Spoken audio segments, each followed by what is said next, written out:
হে জগতবাসী, আজ আমি শামীম আলী চিশতি আপনাদের সামনে যে আলোচনাটি নিয়ে আসলাম সেই আলোচনাটি হলো যে এই আলোচনাটি শুনলে জীবন ধন্য হয়ে যাবে। কি করে জীবন ধন্য হয়ে যাবে? যে রাসূল আর মুহাম্মদ এই যে বিষয় দুইটা দেখেন, যে মুহাম্মদ সাল্লাল্লাহু আলাইহি সাল্লাম তিনি জন্ম নিয়েছেন, কিন্তু রাসূল কিন্তু জন্ম নেননি। আচ্ছা, তাহলে কিন্তু বলা হয় মুহাম্মদ রাসূলুল্লাহ। তাহলে মুহাম্মদ রাসূলুল্লাহ তার মানে মুহাম্মদ সাল্লাল্লাহু আলাইহি সাল্লাম তিনি যে জন্ম নিয়েছেন এবং রাসূল তিনি আল্লাহর মহাশক্তি, মহাপাওয়ার। আর রাসূলের সাথে আল্লাহ কোরআনে কি বলেছে? আমার রাসূল হইতে তোমরা আলাদা করিও না। তাহলে বোঝা গেল কি, রাসূল হইতে আল্লাহকে আলাদা করতে নিষেধ করা হয়েছে। তাহলে রাসূল আল্লাহ মানে রাসূলের সাথে আল্লাহ একাকার।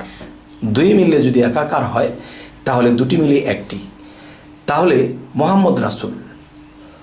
তাহলে যিনি মুহাম্মদ, যার নাম পৃথিবীতে জন্ম নিয়েছেন, তিনি হেরা পর্বতের গুহায় যখন সাধনা করেছেন তখন দেখা যায় তিনি সাধনার মাধ্যমে সে রাসূল নামক যে পাওয়ারটি তিনি লাভ করেছেন। আর রাসূলের উপরে পাওয়ার আল্লাহ আর কিছুই রাখেনি। তবে আজ যে আলোচনাটি আপনাদের সাথে করতে চাচ্ছি, আজকের মূলত আলোচনাটি হলো যে মুহাম্মদ সাল্লাল্লাহু আলাইহি সাল্লাম ইন্তেকাল করেছেন, রাসূল কিন্তু ইন্তেকাল করেননি। কেননা আল্লাহ যদি বলে থাকেন যে আমার রাসূল হইতে আমাকে পার্থক্য করো না, কিন্তু মুহাম্মদ হইতে আমাকে পার্থক্য করো না, এই কথাটা কিন্তু আল্লাহ বলেননি। আল্লাহ বলেছে রাসূল হইতে আমাকে তোমরা পার্থক্য করিও না। তাহলে আজকে আলোচনার মূল যেটা সেই বিষয়টি আলোচনা করব সেটি হলো রাসূল যদি ইন্তেকাল না করে থাকে তো কারণ কি? যে জিনিসের জন্ম আছে সেই জিনিসের মৃত্যু আছে। রাসূল কিন্তু জন্ম নেননি, তাই তার মৃত্যু নেই। এবং রাসূলকে দাফন কাফন করা হয়নি, মুহাম্মদকে দাফন কাফন করা হয়েছে। তাহলে রাসূল কি? সৃষ্টি। তাহলে সৃষ্টি আর জন্ম আলাদা বিষয়। তেমনি মুহাম্মদ সাল্লাল্লাহু আলাইহি সাল্লাম তিনি জন্ম নিয়েছেন এবং রাসূল তিনি সৃষ্টি। তাহলে এই কথার দিকে যদি আপনারা করেন দৃষ্টি, তো অবশ্যই আপনাদের মধ্যে আল্লাহ করে দেবেন জ্ঞান জগতের সৃষ্টি।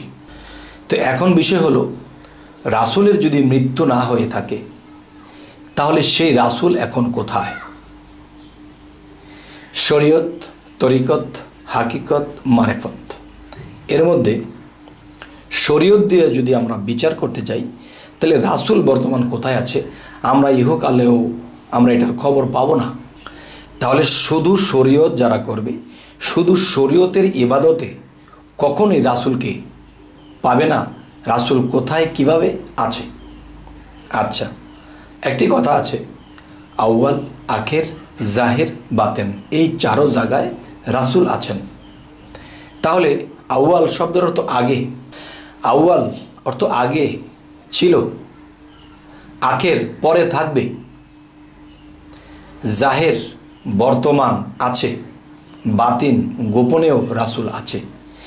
তাহলে আউয়াল, আখের, জাহের, বাতেন চারো জায়গায় রাসূল আছেন। তাহলে এখানে জাহেরের কথা বলা হয়েছে, জাহেরে রাসূলটা কোথায়? আচ্ছা, এবং বাতিন মানে গোপনে রাসূল কোথায়? তো এখন কথা হলো যে আউয়াল, আখের, জাহের, বাতেন চারো জায়গায় যে রাসূল আছেন, এখন কোন রাসূলের সঙ্গ ধরব এবং কোন রাসূল আমার পারকান্ডারি হবে? এখন মূলে বিষয়ে আসব যে আমি আপনি পৃথিবীতে বেঁচে আছি, আমি আপনি জাহেরে আছি, আমাকে দেখা যায়, ধরা যায়, ছোঁয়া যায়।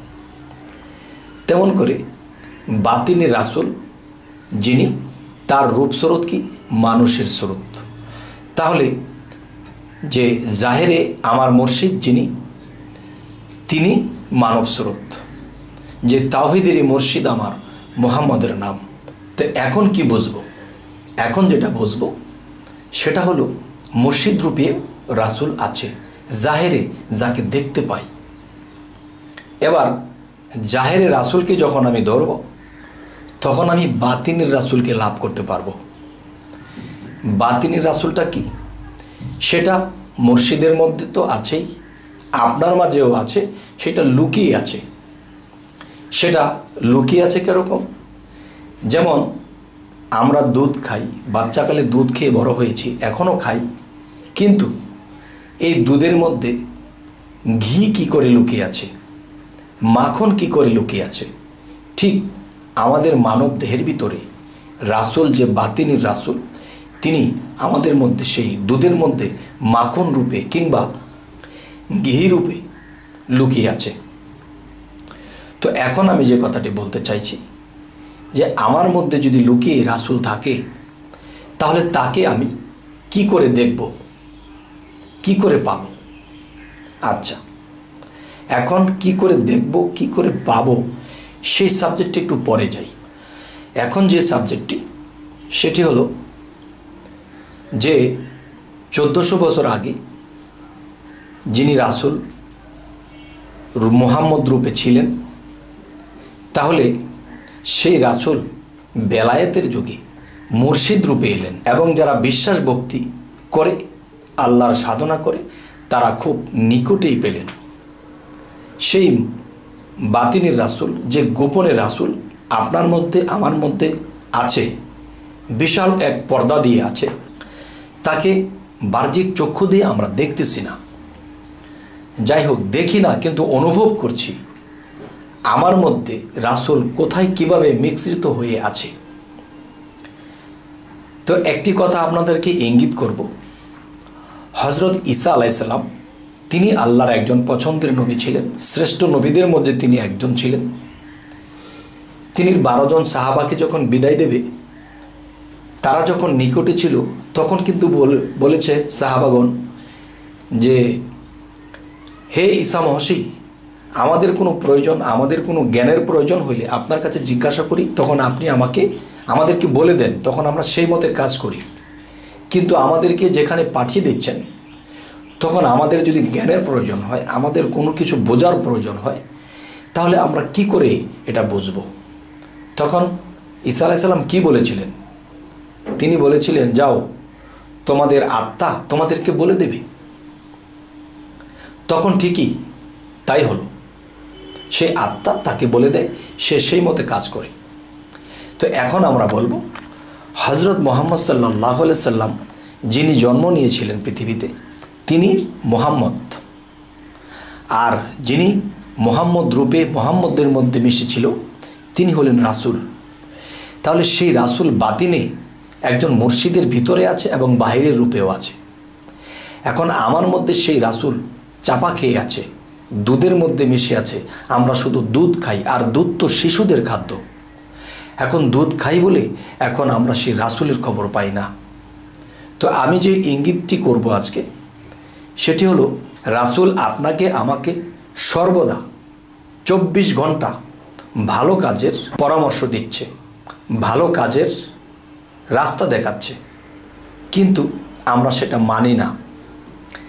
যেমন আমি আপনাকে বলবো, একজন মুমিন ব্যক্তির বিবেক জাগ্রত থাকে, তখন তার 6 রিপু এবং মন যখন চাইলো একটা খারাপ কিছু করে ফেলি, তখন তার মধ্যে বিবেক কি বলতেছে, না রে, এই খারাপটা করা যাবে না, এটা যখন করব তখন আমার অনেক কর্মের ঘাটতি হবে, অসম্মানী হতে হবে, লস হয়ে যাবে, মান সম্মান যাবে।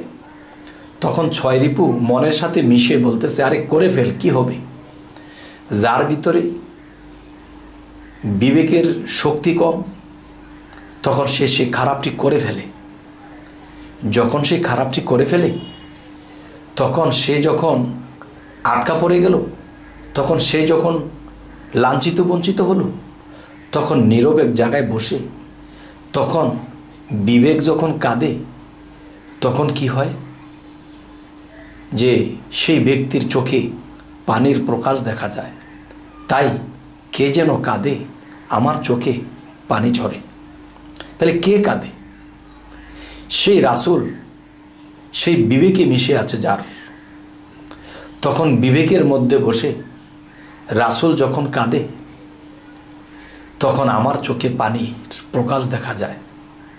তাই বলা হয়, যে রাসূল উম্মতি উম্মতি বলে সর্বদাই কাঁদে। সেটা কি করে কাঁদে?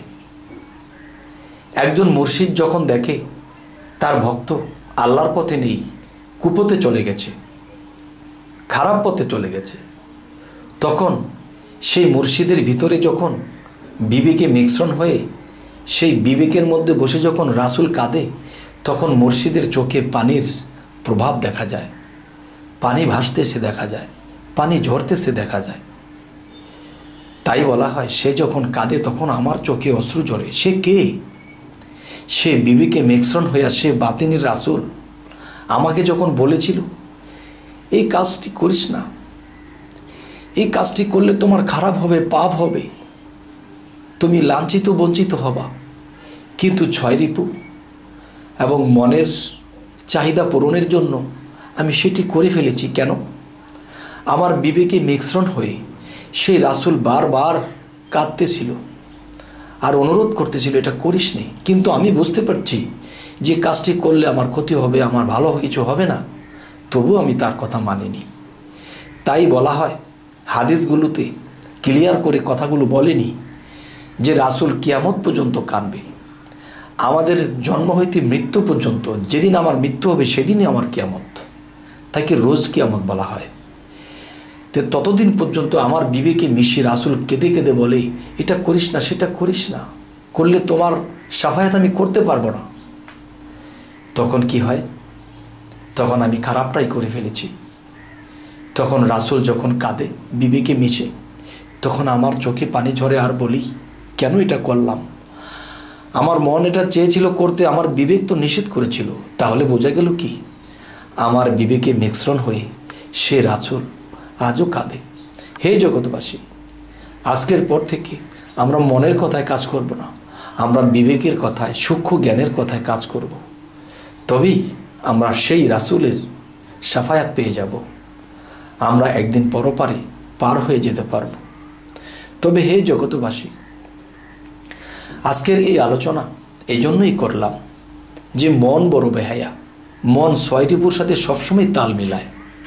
কিন্তু আজকের পর থেকে চলুন আমরা হাকিকতের দেশে চলে যাই, আমরা রাসূলের দেশে চলে যাই, আমরা বিবেকের দেশে চলে যাই, তবেই আমাদের জীবন ধন্য হয়ে যাবে। তবে হে জগৎবাসী, আমি যেন আপনাদের কাছে ভালো ভালো কথাগুলো পৌঁছে দিতে পারি, আমাদের চ্যানেলটিকে সাবস্ক্রাইব করে আপনাদের পাশে রেখে দিন। আবার দেখা হবে। আল্লাহ হাফিজ।